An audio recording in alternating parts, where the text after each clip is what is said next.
Alicia Hayes with Hayes Tax Relief here. A lot of you may not be aware that the IRS recently granted an extension of time to file for certain types of tax returns. Now, this came about because of Hurricane Helene. Now, only those who live in certain states are eligible for this automatic extension. And those states are North Carolina, South Carolina, Georgia, and Alabama, and parts of Florida, Tennessee, and Virginia. Now, this extension applies to various types of returns, but most notably, it's the 2023 personal income tax return.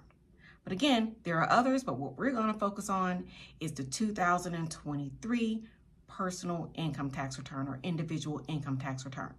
Now, in order to be eligible for this return, again, you must reside in one of those states or be impacted in some type of way by being in one of those states.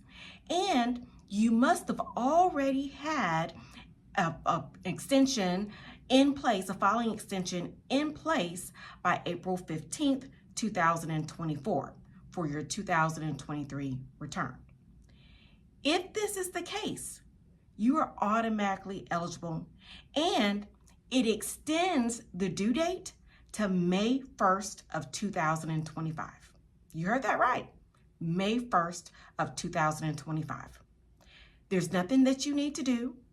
It's already in place.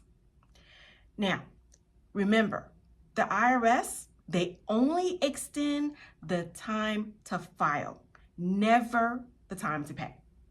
So if you would like more information on this particular extension associated with Hurricane Helene, click on the link provided with this video or give me a call, 704-298-1040. Thanks.